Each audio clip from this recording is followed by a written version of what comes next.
Bonjour, nous sommes aujourd'hui en compagnie de Monsieur Michel Rocard, bonjour. Vous avez fait ce soir une conférence sur la gouvernance mondiale et sur les pôles. Oui. Donc, ma première question sera par rapport au continent antarctique. Est-ce que vous avez entendu parler des cartes de Piri Reis? C'est des cartes qui datent d'au moins le Moyen-Âge et voire même de l'Antiquité et qui montrent ce continent antarctique dénué de glace, avec les chaînes de montagnes et le relief. Non, les cartes en question, je ne les connais pas. Très bien. Alors, deuxième question, ce sera plus par rapport à la gouvernance mondiale. Tu avais une question ? Oui, j'avais une question. Est-ce que, au final, vous avez l'air de proposer comme solution au problème du réchauffement climatique une gouvernance mondiale pour mieux gérer le problème? Est-ce ça ? C'est pas une solution, c'est la procédure vers une solution. Pour limiter le réchauffement climatique, il faut diminuer beaucoup notre production de gaz carbonique et de méthane. Mais on cherche la procédure qui permette d'arriver à une décision comme ça. Et on a besoin en effet d'une gouvernance qui permette un lieu où on décide. Mais techniquement, il faut savoir comment le faire. Est-ce qu'on le fait à travers une taxation? Est-ce qu'on le fait à travers un mécanisme de permission d'émettre qui s'achète et se vendent? C'est l'idée qu'on reçoit des États-Unis. Elle marche moins bien, elle est mieux acceptée quand même. C'est pas encore décidé. Mais j'ai parlé comme je l'ai fait parce que le problème de la procédure est au moins aussi important que le problème de la technique. La technique sert à rien tant qu'on n'a pas la procédure pour la mettre en vigueur. Est-ce que ça consisterait à limiter les souverainetés nationales sur ces points-là pour régler ces questions? Il nous faut arriver à une mesure qui s'impose à tout le monde contre toute souveraineté nationale. D'accord, c'est ça que le monde ne sait pas faire actuellement. Sinon, on transforme la planète en poêle à frire. D'accord. Vous pensez qu'il faudrait quand même consulter les peuples pour ça?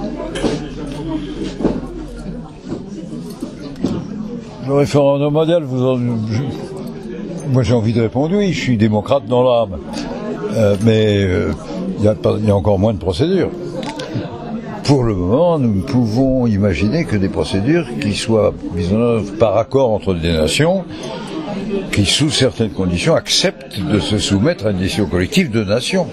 Ce serait déjà quelque chose.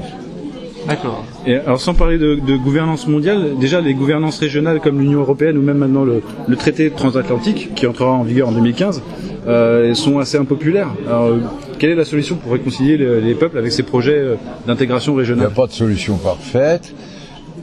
D'abord tout ça en Europe, l'impopularité de l'Union européenne est largement liée à la crispation des égoïsmes et des fiertés nationales non pertinentes.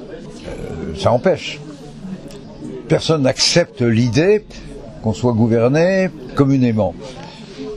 Et donc, ils n'ont pas de légitimité au niveau européen, et du coup, ils nous gouvernent guère. Et du coup, l'Europe ne sert à rien, et du coup, cercle vicieux, elle en est d'autant plus déconsidérée. Mais est-ce que la situation économique n'est pas aussi un facteur aggravant du rejet des peuples de ces projets d'intégration économique? Parce que finalement, les Français aujourd'hui se trouvent en compétition avec les Européens au niveau du travail, en termes de salariés, ils se trouvent en compétition directe avec les Est-Européens. On peut dire que la situation économique est un facteur de détérioration du moral dans tous nos peuples.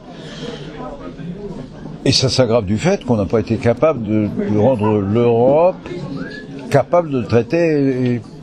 Donc l'absence d'Europe aggrave, si vous voulez.